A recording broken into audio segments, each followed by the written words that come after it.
In the Gun, episode 118 here of your new favorite WVU football podcast. It's time to recap a tough one, a big loss down there on the prairie against the Oklahoma Sooners, 59-20. The final score as the Mountaineers fall down in Norman. We will discuss that. We'll catch up with our buddy Big Daddy Mariner as we kind of recap everything that happened this past Saturday.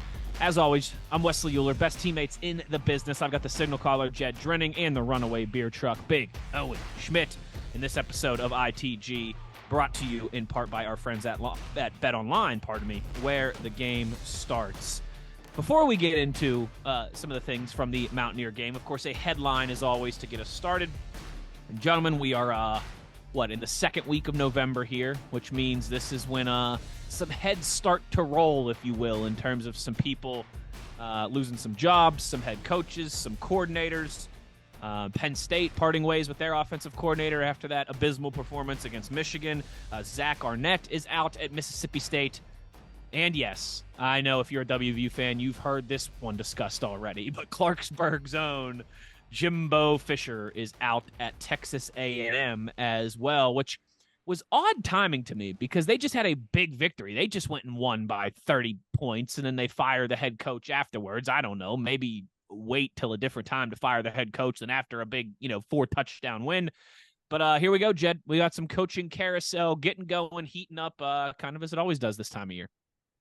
Yeah, it does. It might be the first time in history that you had a game play out like that, a 51-10 game, and both the winning and losing coach lost their job, right? Yeah, that's right. It was a 41. It was a 41-point win for A&M. Yeah, highly irregular. But I mean, there's been chatter that some people believe, oh, this might be the time that Nick actually decides to step down. This is his last hurrah, and he goes off into the sunset with whatever plays out here. And if that's the case, the other blue bloods that are going to make a change want to get out in front of Alabama before Nick does whatever he's going to do. First of all, I don't know that Nick's going to do that, but I've heard that kind of thinking go into some of the timelines on these decisions. But you get situations playing out where boosters are intimately involved, especially at places like Texas A&M, some more than others. And they hear the talking heads on TV say one too many times, well, we know for a fact you won't make a change there because you can't possibly afford that $77 million buyout. And finally it reaches a point, oh, yeah, watch this. We sure can afford it. So Jimbo, all of a sudden, goes from being the head coach at Texas A&M to having the best job in America, and that's fired football coach. So no offset in his contract. Once again, Jimmy Sexton wins the day, his agent, super agent who represents just about all these folks, from James Franklin down to Nick on down the line. No offset in Jimbo's contract, which means he could take another job tomorrow. And typically the way these contracts, or at least I don't even want to say typically, there's no such thing as that anymore. Traditionally, the way these contracts were structured was whatever the buyout might be and the payoff might be, it could be offset by future earnings. In other words, if you took a job at another school, that would cut in to the money you were owed by your previous school. Not the case with Texas A&M. And that's not the only contract out there like this. These are becoming more normal as the agents have gained leverage in these deals. But so Jimbo could take another job tomorrow, and he's still owed the full 70 some odd million from Texas A&M, and it's not going to offset any of his earnings. But I saw a tweet somebody had posted that said something to the effect of Jimbo's first job at Sanford paid him 20 grand, and now he'll make 26 grand every day for the next 7 years. And I was like, well, first of all, whoever wrote that doesn't know the situation, because I know for a fact Jimbo's first job, I played for him. He got paid nothing. He was a student assistant. He was my quarterback coach, not making anything at Sanford as merely a student assistant before he even worked his way up to a full-time member of Terry's staff at Sanford. But yeah, it's pretty remarkable, the kind of money being tossed around. And if you're in position, and nobody's going to dispute, when you look at the kind of money that the oil giants at Texas A&M can throw around, and the endowment of that school, it's more than the rest of the SEC, just about combined, or maybe even combined, as I understand it. They have a ton of money. So if you have the money to pay your head coach 70 some odd $1 million not to coach, how much money do you think you have to toy with on the NIL front? So that's what you're up against here. If you're not one of those elite 5 or 10 blue bloods, that's what the rest of us are up against, is that level of money. And the situation, that played out at Mississippi State, that's kind of a different animal. You had kind of a disjointed, when Mike Leach, God rest his soul, passed away last year unexpectedly. His defensive coordinator was elevated. They tried to do something within the air raid tree from Seth Luttrell on down. This was like the fifth choice, as their offensive coordinator, the guy they got from Appy State. So it just didn't work out.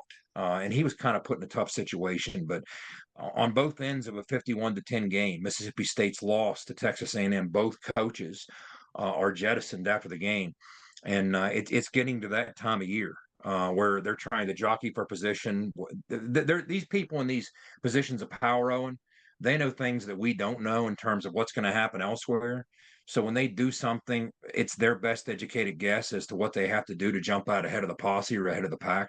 And that's kind of where things are at. But, Jimbo Fisher now out there on the unemployment line is one of only a handful of head coaches in the country that has won a national championship. That's a very short list. So here we are. Yeah, I don't feel too bad for him, honestly. Hey, you could pay me $75 million, $76 million to not work. Where do I sign? Yeah, I think he's Best job getting in America, 30. retired I football think he's coach. getting somewhere around some 30 million up front, and then he'll take roughly 8 million for the life of the contract that was I left, think it's or whatever. 19 million after 60 days. Yeah. So I was talking to somebody about the timeline, and then at some point he becomes like the Bobby Bonilla of coaches and gets like 7 million annually. Yeah, till 2032. 20, I think that's 2026 or something. It's that like, starts, Jed, I want to say. Who knows what he'll do? Maybe he'll take a year off. Maybe not.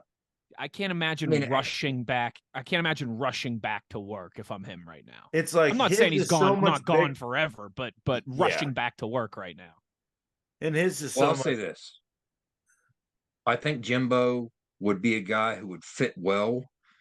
And at some point, I'll probably end up talking to him. I know I'm going to talk to those around him because I always do anyway.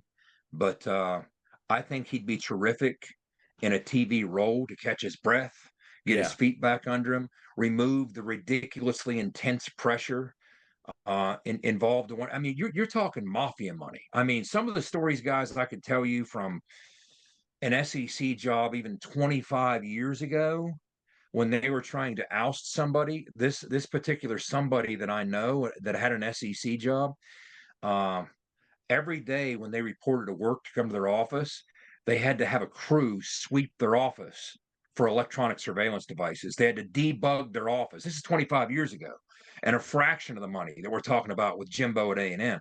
So you're literally talking mafia level money.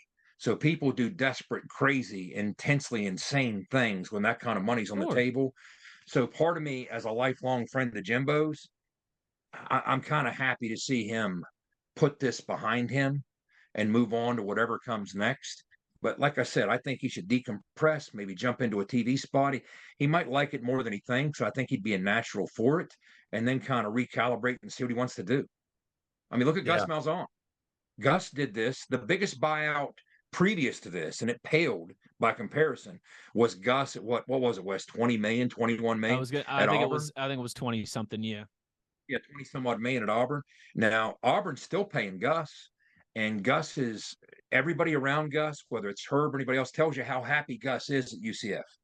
Now, UCF was granted a G5 job when he took it, and they've just recently jumped into the P5 level in the Big 12, but it's not the same as being at Auburn. Yeah. I mean, the power brokers, some of these higher tier, upper tier SEC schools, it's off the hook. The expectations come with the money. So, I can understand being happier to a place like UCF, just collecting those checks from Auburn, right? Jed, I'm throwing a hypothetical in the mix here so we can have something to BS about. Jimbo goes into a TV role. let's say a year or two. And one odd coach from Sud Mountaineer team No, I knew this gets let go. Not heard anybody mention that. Does no one's talked about this yet. Does I haven't heard that brought up. Jimbo come out of that media role and possibly coach said school?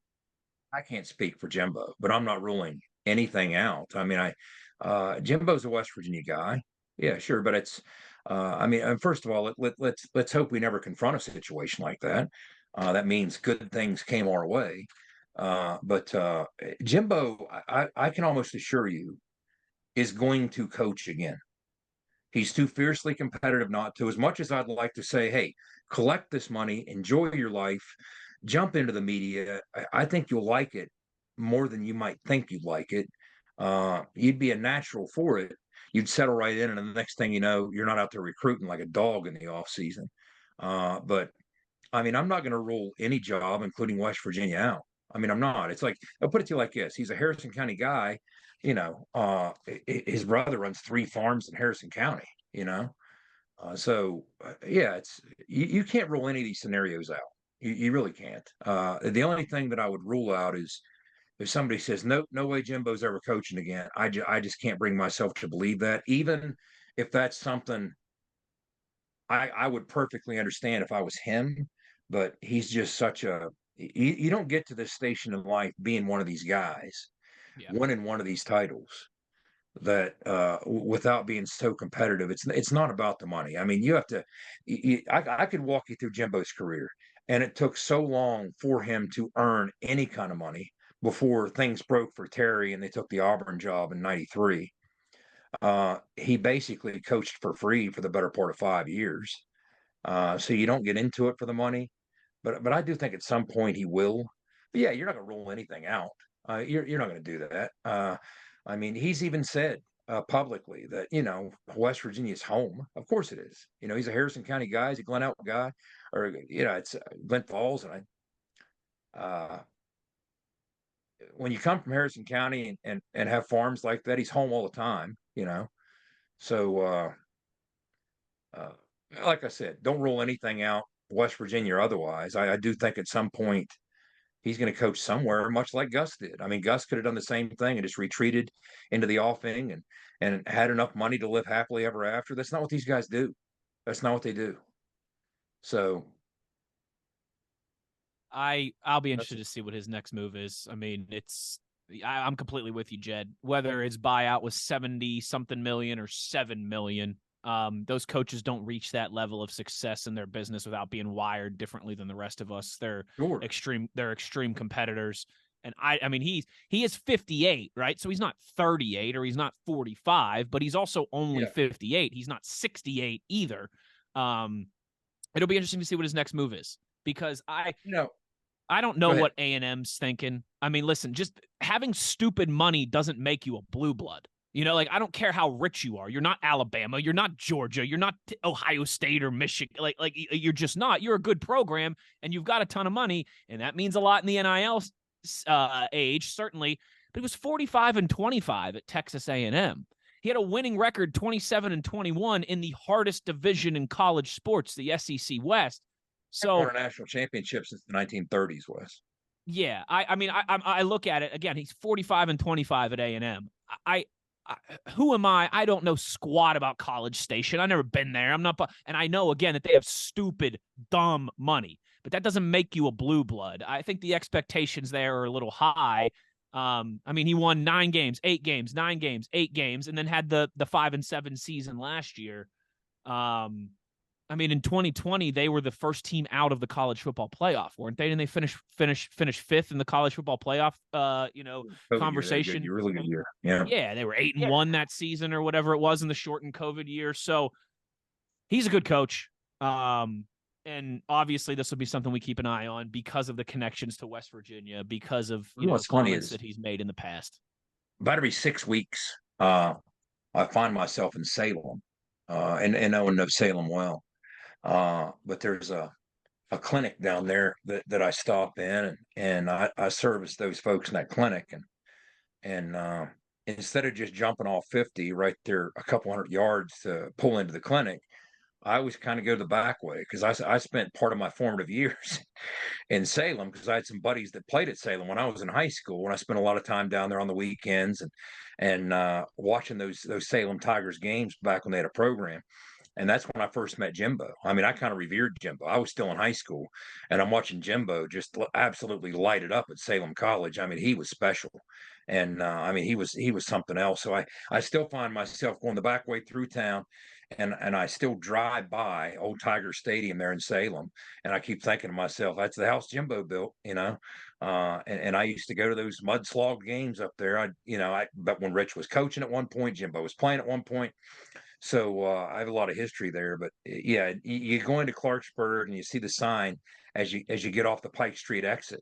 I don't know if you guys have done that, but it says "Home of Jimbo Fisher, 2013 National Champion." That's Sure the does. sign you see as you get off the Pike Street exit, and so he's revered. I mean, there's no doubt about that. And he's been in my life a long time for a host of reasons, but so was his family. His brother was my roommate, Brian. We call him Buck Henry, but his brother was my roommate at Sanford, and I've always been pretty tight with the Fishers, but yeah, he's wildly competitive, so something's going to happen, and he's going to, just like Rich did. Rich stepped out for a year, between jobs. He worked with CBS, kind of felt things out, and even when you talk to Rich during that year, what it put him in a position to do was he had a chance to visit other programs and kind of check out, oh, they're doing this, they're doing that. I like that idea, I like this idea, and harvest some of those ideas. So that's the type of thing from a template standpoint that if I'm Jimbo, I'd like to see him do that. Take a deep breath, pump the brakes, enjoy your life for a little bit. Your kid just accepted an offer to Sanford where he used to coach, and enjoy your life a little bit. Maybe go watch him a time or two. You have the rest of your life to get back into this. Go jump into the media where it's a different animal, a different schedule. It's not less labor intensive, and see where that goes, and just let things unfold. But who knows? I can't speak for Jimbo. You know, so that's just what I'd like to see him do. I think that'd be best for him. Immediately be best for him, I should say. Owen, what I would like to see him do is cut a check to the In the Gun podcast right now for $1 million. Yeah. Thank you to Toothman Ford, our guy JR, and our friends there in Grafton. We all know cars cost less in Grafton. Make sure you're supporting Toothman Ford. They support us. They support WVU athletes. Couple dozen with NIL doing great stuff down there in Grafton. All right, gentlemen. We'll talk more about Jimbo in the future. All right, this story ain't going away, whether it relates to WVU at some point down the road or whether he just takes another collegiate head coaching job. We will discuss Jimbo. This will not be the last of this story. But now it is time to get to a little meat and potatoes here. Of course, we got to talk that tough one on Saturday down on the prairie, Oklahoma with a 59-20 win. And Jed, I kept thinking about this. You said this after when we were recapping the TCU game, I believe. You said when teams get the ball to start the game and they go right down, and I'm paraphrasing this a little bit, but they go right down the field and score a touchdown. One of two things happens. Either one, they roll and it's an easy game and they win comfortably and it's their day and they're on fire. Or you shot your wad. Or two, you kind of shot your wad and you had your best game plan and that was it. But then now it's kind of all out there and you're not going to have a ton to go off of that. Unfortunately, I was thinking about that in the first half on Saturday night. I don't know where you want to start here. I never know where to start in a game, after that one. So tell us where we begin here, dear signal caller. I'm going to start with what I view as the obvious, and that is if you want to go on the road into a venue like that against what is a blue blood brand, one of the 10, 15 blue blood brands in college football, under the lights, the most difficult circumstances possible. They haven't played at home in a couple of weeks. They haven't played under the lights in a while. They're hungry for it. They're ticked off. They lost 2 in a row. You better play your best game and then kind of hope for some help. I don't know if they play their best game and you play your best game. I'm not sure West Virginia's roster versus their roster, best game versus best game's enough. you have to first play your best game and then hope for some help. Well, let's start with this. Oklahoma played their best game. They did. I've watched every game they played this year. The coaches cut, the checkerboard, and then the obvious part, West Virginia did not. We did not. So it would have taken our best game to hang with them and have any kind of chance. It really would have. And we didn't put that forward. And you thought, based on the last couple of weeks, how do you project this stuff? Who knows? But based on the way we played the last couple of weeks, we took care of business against, what you could say was an overmatched opponent against BYU. We did what good teams do against a team like that. BYU was on the road. BYU was facing the tough circumstances. But I stepped into that stadium Saturday night, and as kickoff approached and the vibe started to build, we'd been out there. That was our sixth trip, and we played them early, we played them mid-afternoon, and we played them late. And not every game's created equally. I would even say that 2 years ago, Under the Lights was different than this game Under the Lights. That had a completely different vibe. This had a vibe of 83,000 wildly hungry and desperate fans, a wildly hungry and desperate team that was about to bring their premium effort, and you better buckle up with your best effort. And we didn't do that. Despite the fast start, I more got the sense that maybe Oklahoma was feeling us out.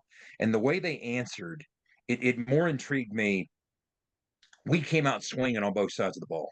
We came out swinging with the opening drive, drove down and took the lead. And then we came out swinging defensively. It just didn't work. What I saw was Oklahoma. Oh, when they started the game, their first two snaps, they jumped into empty. And I was like, what's going on here? That's a little atypical to start with. 5 receiver sets their first 2 snaps of the game. So they were trying to isolate some matchups. Well, on the first snap, what we did was something we don't often do. We went with a zero blitz. We brought 6 and manned them up across the board, matched heads and brought 6. I don't think Gabriel was expecting that, but he calibrates pretty quickly. I don't think he was expecting that. So he forced a premature throw. Now, second snap, once again, they went empty. Now, again, you're trying to keep him off balance. The last thing you want to do against a guy like Dylan Gabriel is let him get a bead on what you're doing. So second snap, they go empty. Now, what do we do on the second snap?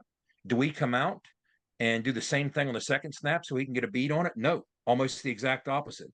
We parked too high.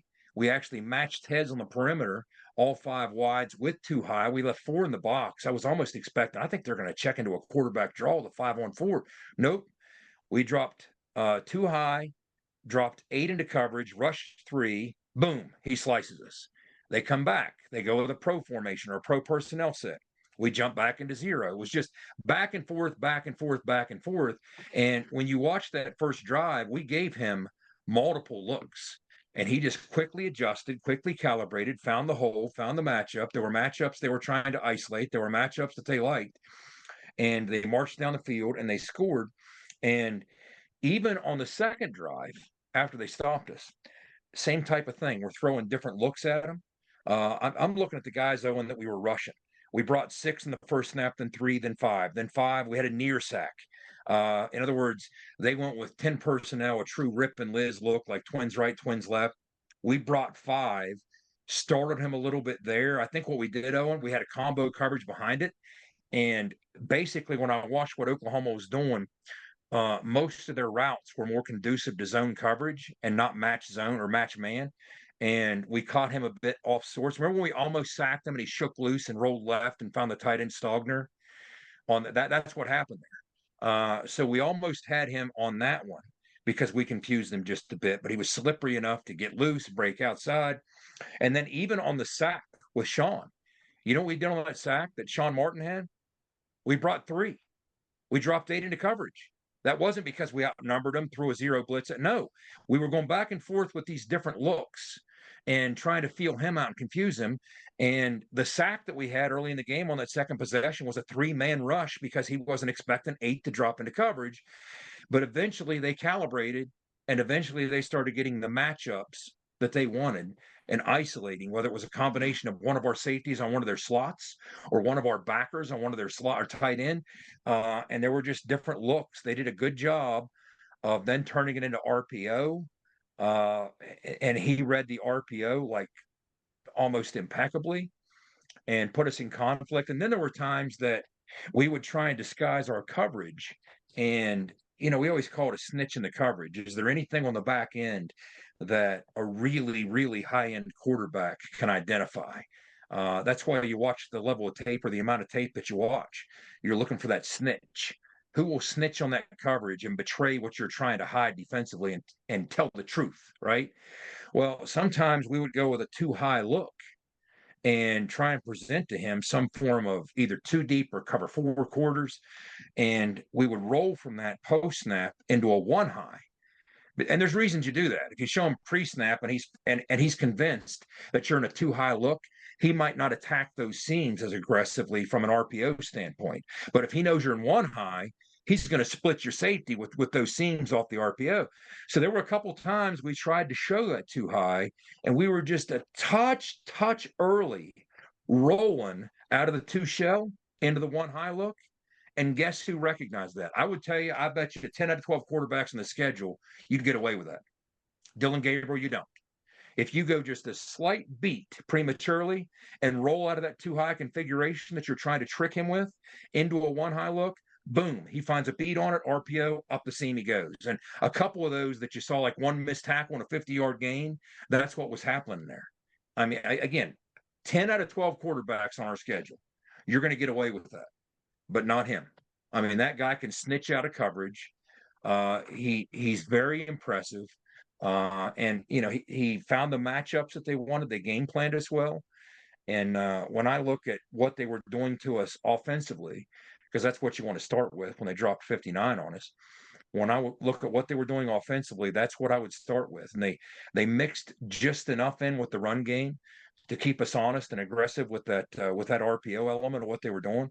But Drake Stoops is an underrated asset. I mean, you have to say that. I mean, that kid was balling out. I can't wait till there's no longer any Stoops associated with Oklahoma. Yeah, I mean, I how think we many all they can. got? How many they got? Good Lord. Yeah. Well, that's his sixth year. It just seems like four of them. But Good Lord. Nick Anderson's a player, guys. That freshman they got, boy, he's going to be special. And it's going to, strange to say, but it's going to cost them something to keep him, which I think they'll reach into their pockets and find a way. But Nick Anderson's a big-bodied playmaker, that freshman they got. And Stogner, credit to them. As I'm watching tape this week, or last week, I should say, I kept thinking to myself, Stogner hasn't been activated in most of their game plans. He really hasn't. And even last year, their tight end / H-backs were a bigger part of what they did with Jeff Levy's scheme. I mean, obviously, they were a big part of what they did with Lincoln. For Mark Andrews on down the line when Lincoln was out there. But even last year, they used the tight end and H-back more. But this year, they hadn't used Stogner much. And that was the extra wrinkle. You're always wondering, what are they going to throw at us that they haven't thrown at anybody else? Well, that was one of the wrinkles. So credit to them. But they protected us just well enough. But this was one of those games, guys, that, I credit their offensive line for a great job at pass pro, even when we brought zero blitz. But when you face a quarterback who's a master within his scheme, very comfortable with his quick answer throws, understands the big picture of what they're trying to do. And maybe it's just the quarterback in me that's always seen this. When I hear defensive coordinators talk about attacking someone and being aggressive to rattle a quarterback, I'm like, well, that works against most quarterbacks. But if a quarterback reaches a level of comfort in his scheme where he understands the quick answer throws, I mean, I used to think to myself, I was like, man, I hope they come out with a lot of zero today. I really do. It's just not because I was exceptional, but because I knew my quick answer throws that well. You were not going to get to me with that free rusher before the ball was gone. I'll trade that shot for that throw every time. And Dylan Gabriel was way beyond that. And he played as big a role in his own protection as did his own line. And that's what was impressive about it. We didn't bring our best effort defensively. We didn't tackle well. We didn't play well in space. We didn't play well in positions of conflict when they RPO'd us. That was the biggest thing I noticed. And against playmakers like that, you can't play like that against a team like that when they're playing their best, which it turned out they did. This wasn't the effort they brought against the Central Florida team, the UCF team they played in Norman. It wasn't the effort they brought in the two losses the last couple of weeks on the road in a different environment. They bounced back. I've seen them play like this before, But it had been a while. Maybe not this year. I'd seen him play like this before, and they brought the best that they can bring, and defensively we didn't have the answers. We weren't playing well enough to have the answers, but we threw a lot of looks at him and tried Owen to keep him off balance. So it wasn't for lack of effort. It wasn't getting home, and it wasn't confusing him. We weren't tackling well enough. We weren't shedding blocks well enough, and that's what I saw when they had the ball. Yeah. I just didn't think we made him uncomfortable enough. Yep. So, that was kind of one of our keys to victory anyways, but that's a bummer. We took an arse beating there. Our cheeks are definitely sore, I'm sure. It's unfortunate, man. I mean, you're going to take licks like that. It's tough taking one that bad, knowing that, I don't know. This league is crazy this year. I mean, you're right. This it's league crazy. is crazy this year. We can't let those guys sneak into the Big 12 championship game. Oklahoma State, Kansas State, do your part. All right, we cannot let these freaking Sooners sneak into the Big 12. Well, buddy, that's what I'm saying. Like, how I'm thinking Ollie Gordon in Oklahoma State's gonna roll UFC, USF or UCF, and UCF comes out with SpaceX uniforms and blows them out of the water, holds them for 50-some yards. I mean, who would have thought that? Did you really think that was going to happen? Nobody saw that coming. Like, I'm like, what? Smells on. Didn't think that. Dude, what the hell? Gundy got a Grundy, son. Well, did you guys quick aside? Did you see what Gundy did today for his press conference? I did not. He showed up with his 2 dogs to his press conference today. Oh wow! And he goes up to the podium and he goes, I figured you guys were going to crush me and grill me today, so I brought my 2 dogs as a buffer for a little reinforcement. Wow. Human shields, canine shields. Yeah, wow. How about that? Well, sometimes, guys, and I've heard this said many times through the years by someone much wiser than me, many people much wiser than me. Sometimes football's a simple game, and sometimes you can simply reduce it down to, look, it's about how simple can I make life for my quarterback and how difficult can I make it for yours? And if you can achieve both those things, you're going to win a lot of football games. And it was pretty clear to anybody watching that game Saturday night. Life was pretty simple for Dylan Gabriel. Yeah. And life was supremely difficult for Garrett Green. That's kind of what it felt like when we had the football. Again, it didn't feel like we ran for 176 yards. I think it's because, first of all, that's way more than Oklahoma is allowing this year. But it's just we've set a standard with that offensive line that to watch them be something short of dominant, much less than lose at the point of attack, you're not used to seeing that. And there were some things we didn't respond well to. We got out leveraged. I think a lot of times they won with their pad level. They had a certain quickness to them in their front seven that I don't think we reacted too well when they were playing their stunt game, Owen. And I mean, they had disruption. It's almost like sometimes matchups are bad. And even when you look last year, what they do in Brent Venables' defense, they're highly aggressive. They roll the dice and they shoot gaps. Sometimes they miss those gaps. And in the quarterback run game, that's part of what Garrett was saying after the game. Last year, one of the big differences was they weren't as gap sound and they lacked gap integrity when they shot those gaps last year, even though they were disrupted.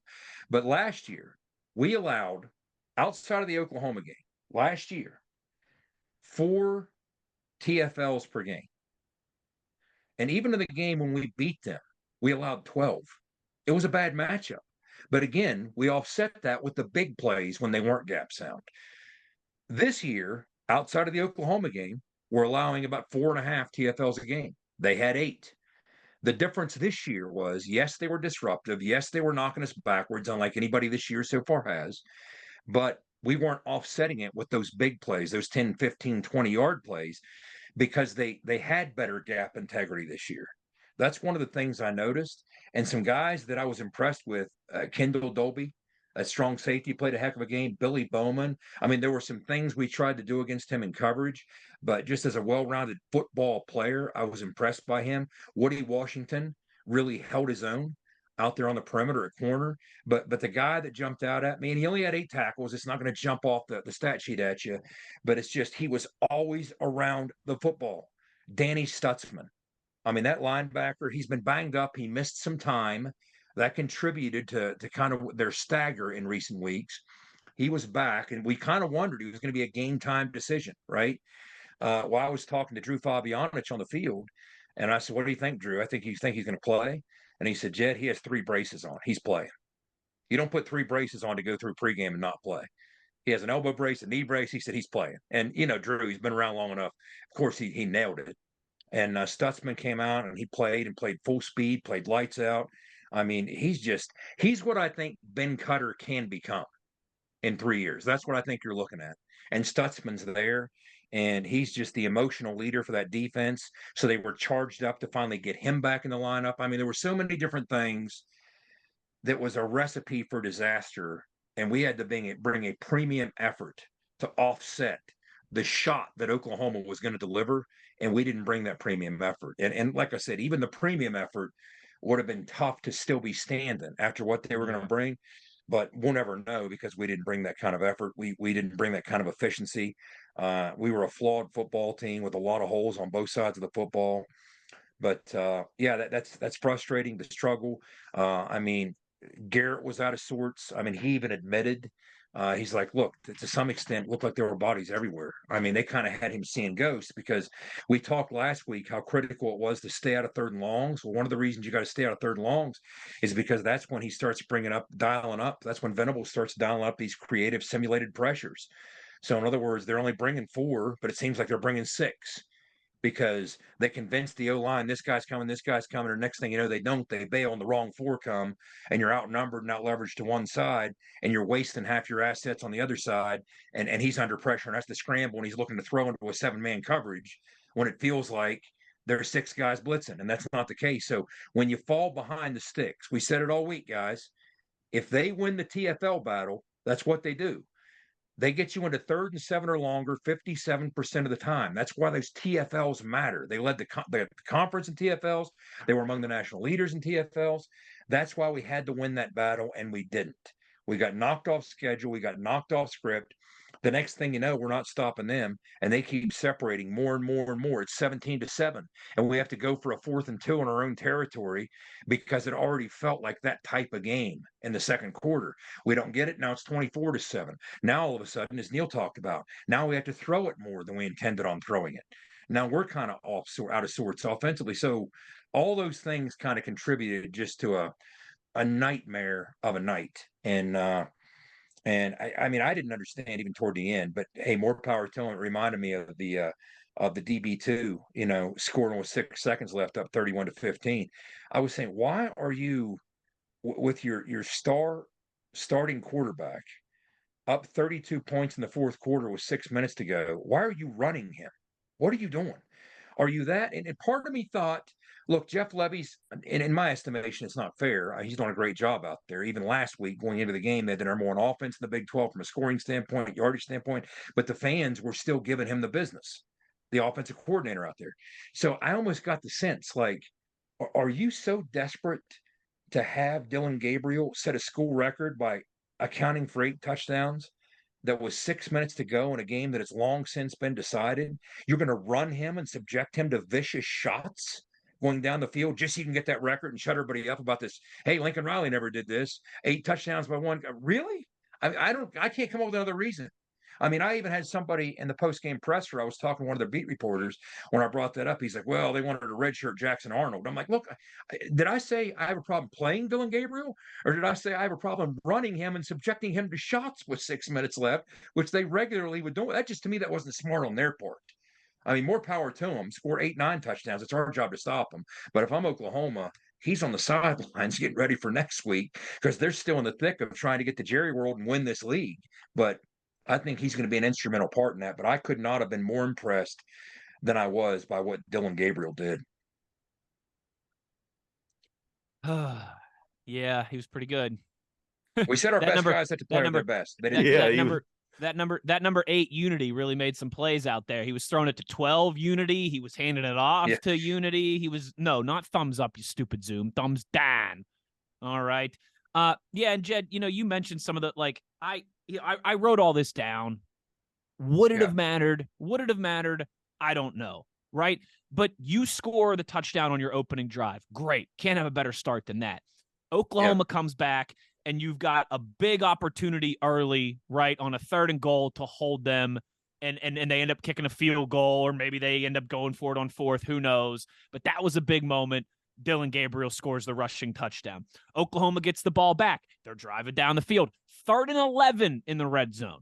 3rd and 11. And you let them convert that, and then they convert another 3rd and goal on a Dylan Gabriel touchdown, and all of a sudden it's 14-7 when you've had some opportunities to get off the field or at least hold them to field goals. And then what happens? You get the gift of all gifts, right? You get a muffed punt. It dropped right in your lap and perfect field position, and you go 3 and out, and you miss the field goal. And at that moment, it felt like the game. At that moment, it felt like the game was over. It was only 14-7 towards the end of the first quarter, but it felt like the game was over because you had so many opportunities there to do something, and you didn't take advantage of any of them. The 2 3rd and goals, the 3rd and 11 from the red zone, the muffed punt, and again, who knows if it matters? All those things go your direction, and you still end up losing by 20. Wes, how many times after the Oklahoma State game did we hear, I've never in my life seen a player run into their own punt returner? Well, 3 weeks later, you saw it again. So it does happen. But to me, the game in microcosm was the goal line stand by Oklahoma.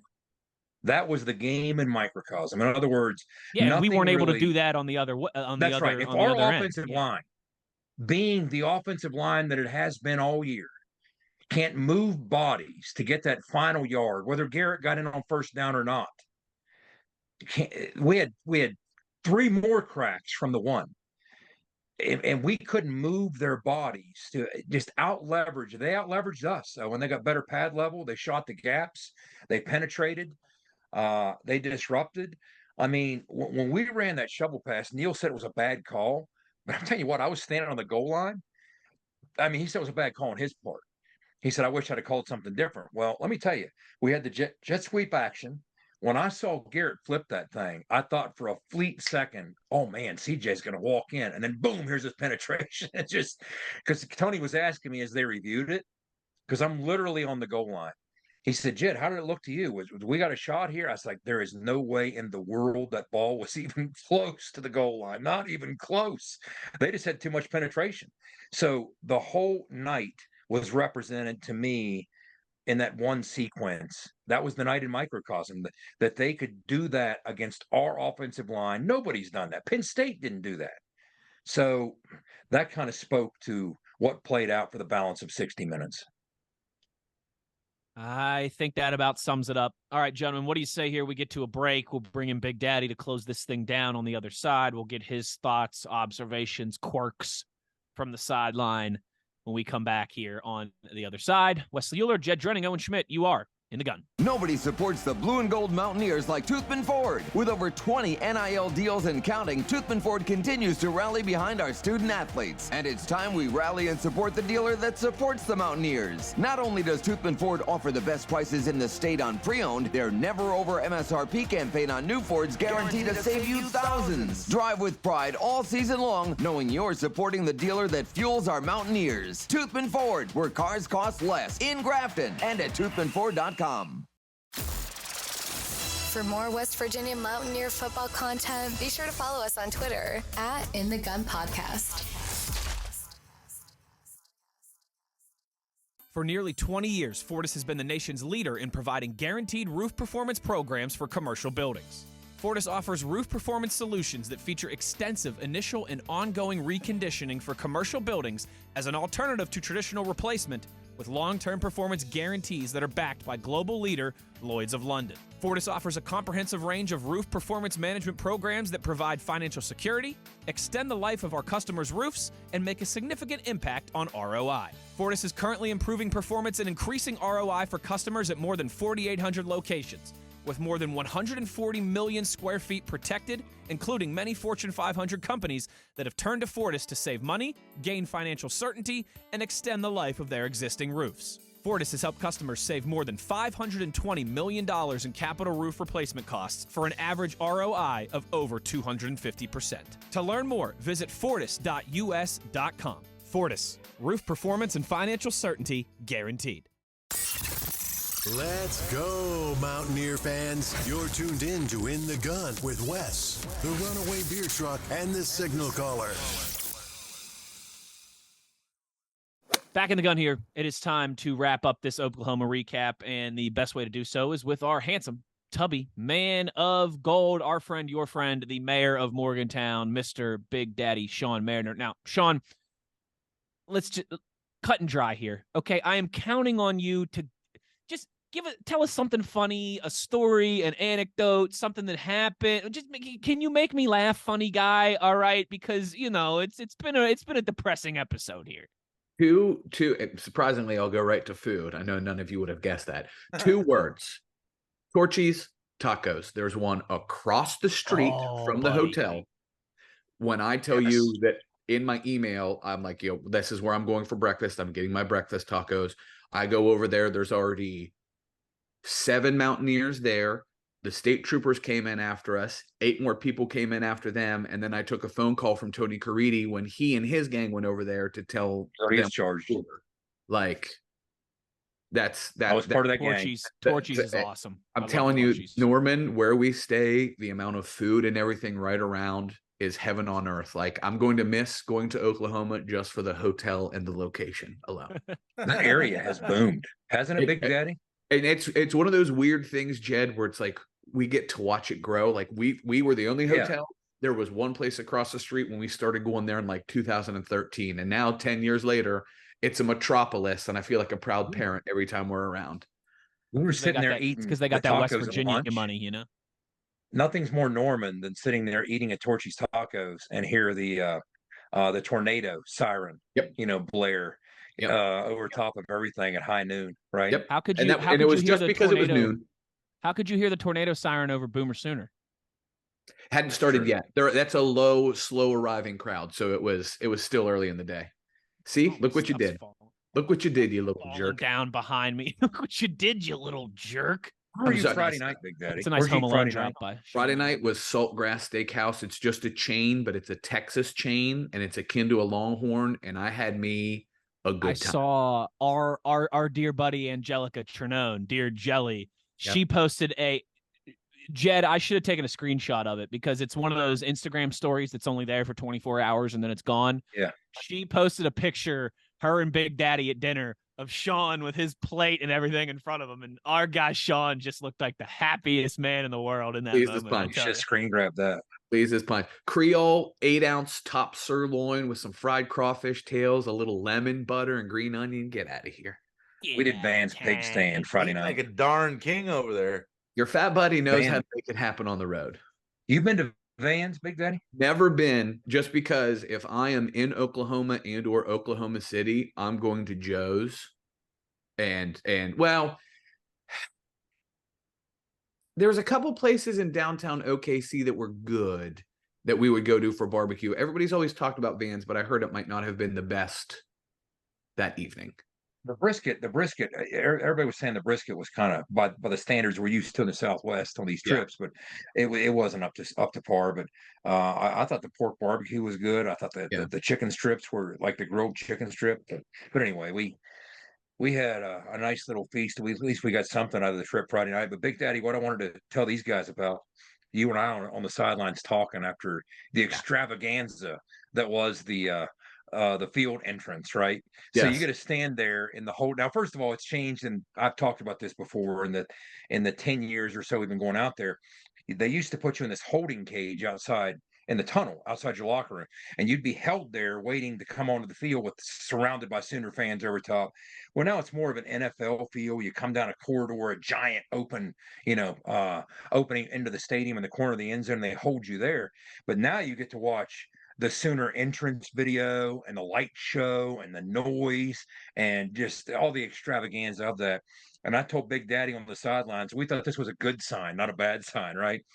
I said, when I was sitting there watching all of us take that in, the Mountaineer team, and even the Mountaineer mascots right in front of us and the cheerleaders, we all felt like we were like Ivan Drago getting ready to fight Apollo Creed. Remember, Drago was just staring like, "What is this nonsense?" Like, all the flashy lights, and he's screaming, singing "Living in America's" playing. And that's what it felt like. Oklahoma was Apollo Creed coming into the ring, and we were just standing there like Ivan Drago, like, "What is this craziness? Can we just play the football game?" But little did we know we were going to be on the business end of it. Well, and then first drive, we're kind of looking around like, here we go. Yeah, I think that's when I said that to you. Yeah, like, exactly. I like it. Here we go. Yeah, we didn't know we were Creed. Yeah. Well, and I was super jacked up after that video y'all made.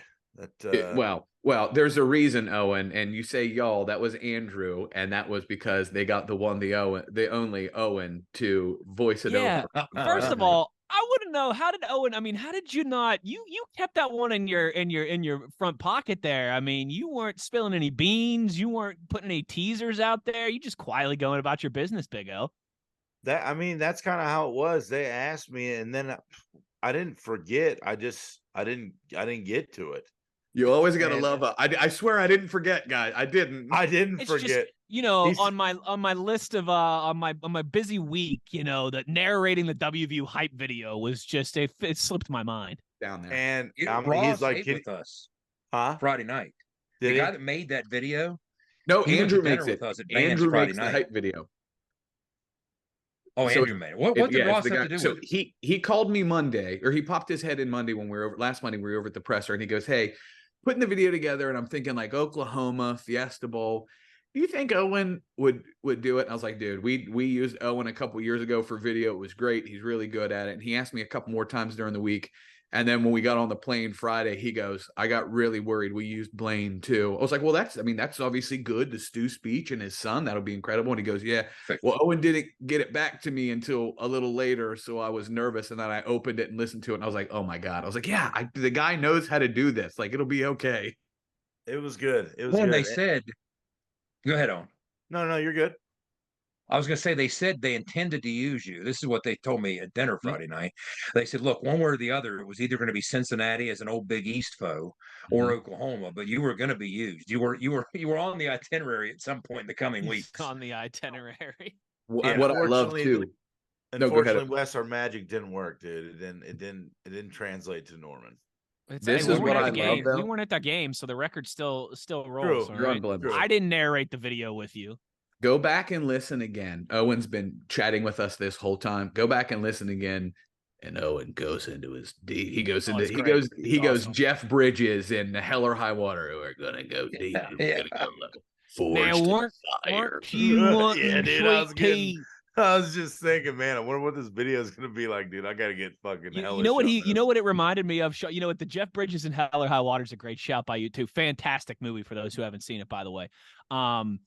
It reminded me of the Sam. His last name's escaping me, but the cowboy in Big Lebowski at the end. That about wraps her up.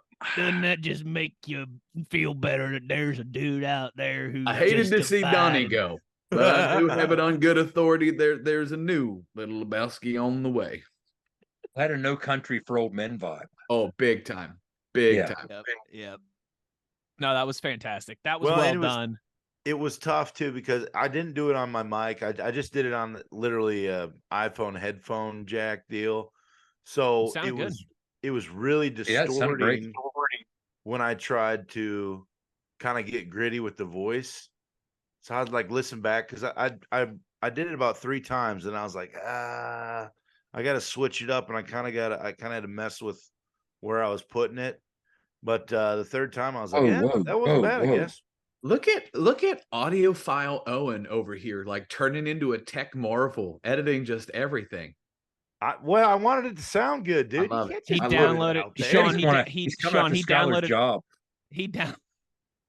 He downloaded Audacity onto his computer and was just mixing. Look at this effect. What does this do? What if I fade this in and fade that out? I wish I had some effects. I would put a little verb on there. You know what I mean? On the ones and twos. The old whip it reverb. Wah, wah, wah, wah, wah. You know what I mean?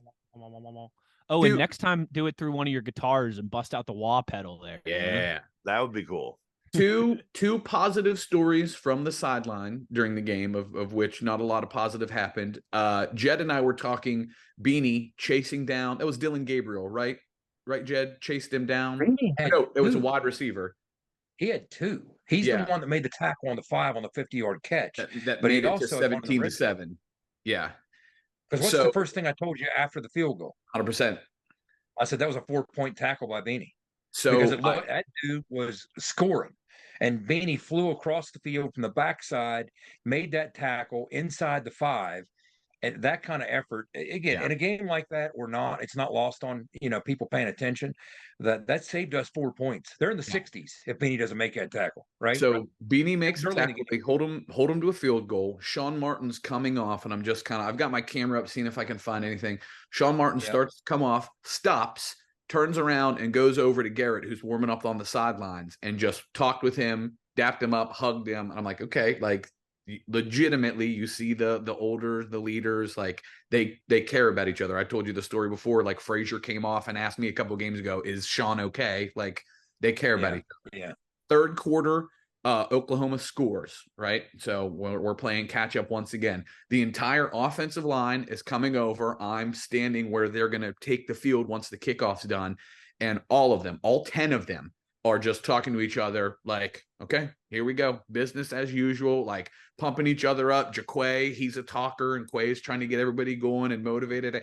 And we're down. Things are not looking great, but it's still like, I took note of that. Like, these guys are still like, they're not really shaken. They still maintain calm and focus, and it just nothing just produced that night from it. Big Daddy, did you bump into Garrett's family at the hotel?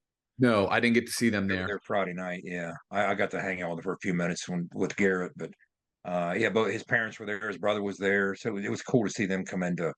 Again, all these things just afterwards you reflect on it. You're like, man, it's just there's so many reasons to wish that would have gone differently. Like, if it goes differently, the stories that we get, like, this is a much more jovial, like, even the dumbest thing, it's just like, oh, wasn't that great? If we would have somehow won Saturday, I'd be doing this episode with no pants on now, and doing nana boo boo to the Sooners about beating them twice right as they backdoor out to the SEC, baby. That's the fine. We've been making fun of how undisciplined Oklahoma was for a guy running into their punter and fumbling. Yeah, exactly. Like, it just fell down behind me, right? My towing receipt from the Pitt game. It's like we talk about the margins of happiness and ecstasy, right? I mean, we lose that Pitt game back in September, and my car gets towed, and it's the worst weekend ever. But that's just don't lie, man. You're doing this episode without your pants on anyway. Yeah, the pants are already on. We just didn't. What? And another sad thing from it is the Oklahoma folks, the digital team and their video board folks with Sooner Vision, are some of our absolute best friends in the industry. Like, my guy Theron took a picture with me pregame on the field.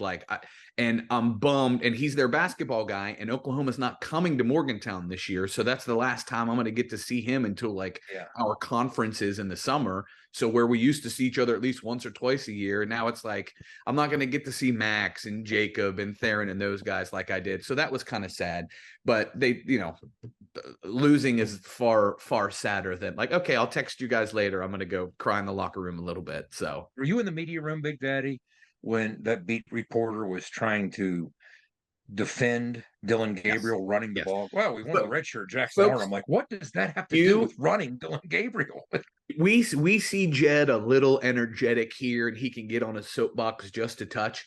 I have never seen someone sandpaper his butt cheeks the way that reporter post game was, because it was Oklahoma. It was a student reporter. He started by telling us about how he's a Kentucky man and he doesn't really even like Oklahoma. So everybody in the room shut down immediately, but then was not listening to the actual words Jed was saying and was just trying to defend Oklahoma, regardless of whether the situation might be apt or not. You already got the win. We can talk about the minutia here, and you can be a person and discuss it. And Jed was just like trying to nail this kid and was getting so frustrated. I could feel you shaking the table underneath. I'm just like, all I was saying, I thought Brent Venables was smarter than to do something like that. That was stupid. You're up by 32 points. You're in a title run, and you're running your starting quarterback for no reason at all other than to score 8 touchdowns and silence the fans about your OC. I'm like, what? You're bigger than that. You're better than that. What are you doing? oh, well, we want to redshirt Jackson Arnold. What does that have to do with anything? At one point you yelled, you don't have any other quarterbacks? You don't have any other quarterbacks? You put him in the next series. And for that matter, I don't even care if Dylan Gabriel's playing. I don't even care if he's going to play action and getting the ball out fast. He's running down the field taking shots. What are you doing? And the kid doesn't know Jed was a quarterback. Like, he doesn't know the credentials, so he's just he doesn't know the credentials. And people are just like boiling in the room. Yeah. Anyway, I was. Oh my goodness. It's okay. One more thing before we wrap this up. I need your guys' opinion on this. You could tell me if I'm wrong because you were there, and maybe it's different in person. But I think that cutting the lights thing after touchdowns is so dumb. NFL teams are doing that now. College teams are doing that now. One, it's dumb because you can't see what's happening on the field. Like, and again, I know that that's for the in-stadium atmosphere, so you can tell me if it's cooler in person. But two, like, I don't know. I don't know if I'd love that if I was in the stadium either. I mean, I'd probably love it in the student section because I'd be pushing people over and stealing beers and stuff. But like, if I'm an adult, I don't know if I love that in the student. It's cool in the stadium. I thought it was cool, but it's dumb. In other words, how did that pass muster with the attorneys? Somebody's carrying a drink carrier full of beers down the steps, and all of a sudden the lights go out. I mean, how did the attorneys say this is a good idea? You've got a lot of elderly people who go to those football games. Like, yes.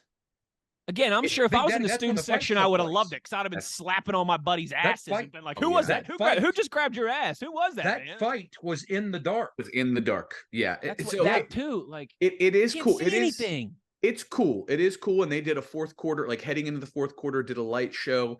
I appreciate the technology. It really is kind of cool and neat. It's very expensive. Like, I get that. It was cool. I agree with you guys. Would they score the first touchdown? Let's do the light show, or fourth quarter where we announce like, hey, we're going to do a light show here. I do think you need to be a little situated. And this is just me being a bit of a prude with how we have to do game management up top too. I think you have to be situational. You know what I mean? Like, when BYU against BYU says I didn't get to talk to you guys, everyone thought I was too good for you. When that player went down in the BYU game, it took up an entire TV timeout because he was injured and he was hurt and down the whole time. We had 3 things we had to do that break, including a recognition for WVU Children's Medicine that we had to break and scramble for the next 20 minutes. I was on the radio with our marketing folks trying to reorganize everything because there's a player down on the field. That's the game. We do not want to get on and be like, all right, fans, get on your feet. It's time for the WVU Medicine Day. Like, that's unbelievably rude. When you see a situation like Drake Stoops is tits up on the ground, we don't know if he's hurt, we don't know what's going on, and then Wilson's going off. Maybe I don't press the light go black, let's go party button. Maybe I wait for a second just to see. We just don't do it for that. Have a sense of the moment. That was also the only thing where I was like, we can do it situationally. When you're scoring your 7th and 8th touchdowns of the game, do you still need to black the place out? At that point, fans were just like, yeah, the lights. Okay. Yeah. You're like, golly. You're right, Big Daddy. The entrance part of it, when you're in the tunnel coming onto the field, I mean, it's a very different. It's almost like you feel like they're showing off that they can turn their lights on and off and be at full power so quickly. It's like, I'm like, doesn't it take you like 2 hours to warm those lights back up? You can snap a finger and boom, they're right back. Yeah, it's pretty impressive. I mean, it is really impressive for an intro, for a team intro. That really adds something to it. And then the fireworks and everything else, of course, they stand out to the backdrop. But I agree with you. Pick your spots. And for all the video nerds out there, I know it drives, like when we sometimes we do Black Everywhere for Country Roads at basketball, and some of our video folks are like, can we not do that? Because then that changes what the court looks like while we're trying to film. And obviously football, a full stadium going dark, the lights are at least still on in the Coliseum, a full stadium going dark. If you're trying to get reacts or anything, you're it's all kinds of technical stuff. Good luck trying to get like celebrations on the sideline or something. Yeah. So I know video folks don't love it that much, but all it takes is one person out of 83,000 to be stepping down a step, carrying food or beer and just miss the step. I can't believe the attorneys, NFL and otherwise, have been cool with this. That's the part that surprises me. In this litigious world that we live in, that's the part that surprises me. Part of the in-game experience, man. And you know, too, it's when you get your ticket stub, well, I guess now most of the tickets are digital, right? But whatever, when you read the verbiage on there, I'm sure Fine it print, says baby. we cannot Fine be print. held liable for if you fall down the stairs when we turn the lights off. That's on you. And let me tell you something. That's going to hold about as much water as my attorney buddies tell me that the signs at Walmart, not responsible for items stolen, not responsible. He said, yeah, let's find out. Let something get stolen. Let something hit your car and see how much that sign's worth. Yeah. Well, hopefully it won't be any of us who ever have to find that out, and we will not be going to the Palace on the Prairie at least anytime soon. Smell you later, Sooners. I wish I could say it's been fun, but it hasn't. I mean, yeah, I've not had a good time. I've not had a good time. Yeah. I've not had a good time. Tired of those BYU, types I've had a of good games. time. Sooners, not a good time. Wes, let me tell Tired of you those something types in of closing here. Mm. This struck me. In the 12 years since we joined the Big 12, we've lost by 17 or more points 24 times. Mm. In the previous 12 years in the Big East, we lost by 17 or more points 7 times. 4 of those were Miami, who left the league in 2004. So 3 times from 2004 to 2011 did we get beat by 17 points. These types of games and this type of environment, again, the margin for error is so slim, you better show up and bring it. And we've talked before how difficult it is to week in, week out, get your kids to bring their best effort. Well, you could be Oklahoma State, who's a ranked team and on a hot streak. And if you don't bring your best, you don't get beat 17-10 by UConn, or you're down at halftime by a field goal, whatever the case might be at a South Florida. No. You get beat 45-3. You get embarrassed. If you don't bring your best in this league, they leave you behind. They blow your doors off. And that's what stood out. It's just I'm tired of games in that building all the way back to really our second trip there, feeling like that one the other night felt. The pettiness of Oklahoma, and not towards us, the amount of times they showed Oklahoma State versus UCF highlights and the score on the big board. Sean, I did like it a little bit because that's us with Pitt. We do put the Pitt score up there just to get people to boo. Not when they just beat us the week before. There's the other. Sean, part of me did respect it. Like, okay, man, they're digging in here. And they think that the Big 12 refs are so out to get them because, oh my goodness, they miss like Oklahoma never got a favorable call over the last couple of decades. Sean, I said this on the preview show last week. The Oklahoma Sooners are the Boston Red Sox. Yeah, that's fair. Yeah, Texas is the Yankees. But you're still the Red Sox. Like, we don't like you either. You're insufferable as well, too. You've become just as bad as they have overall because of all this success you've had in the last 2 decades. Like, they think that they're like one of the little guys fighting the fight, and the Big 12 hates us, and Texas is the worst. And no, you are the Boston Red Sox to the New York Yankees. Okay? And I am so glad that I don't have to deal with those. Did you hear the story that Big Daddy told about the reporter telling us he was from Kentucky, yada, yada, yada? Here's how that started. When we were in the post-game press room, they're sitting there, and you could tell they were Oklahoma beat reporters, right? One of them came in late. The other 2 were sitting there. And I asked one of them, I said, let me ask you something. Would you have rather won last week in Bedlam and lost 45-3 today? Would you trade places with Oklahoma State? And that's when the guy, I'm not even from here. I'm a Kentucky fan. That's all this started, you know? And even the other Oklahoma writers were looking at him like, who the hell's this guy? We're not with him. We're not with that guy. Yeah.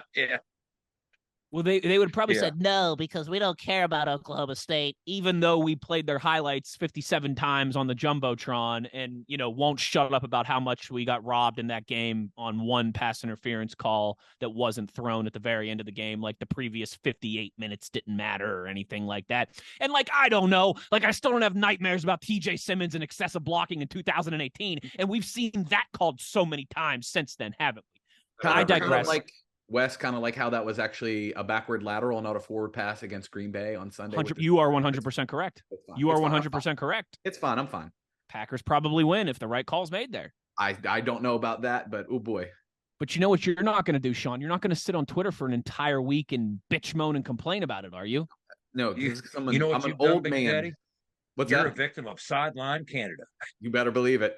I got Sideline Canada. The first two drives, I was just like, here it is. This is Sideline Canada Day in Pittsburgh. Listen. The only NFL talk that we have on this program, all right, is about our Lord and Savior, Geno Smith, who did it once again and somehow has those Seahawks tied for first place in their division. All right, the Patriots are baby, selling the farm for him, baby. He's going to the Pats. Him and Will Greer at the Patriots. Let it begin. Did you see that game winner, low and away, perfect ball placement? That was just a thing of beauty by Geno.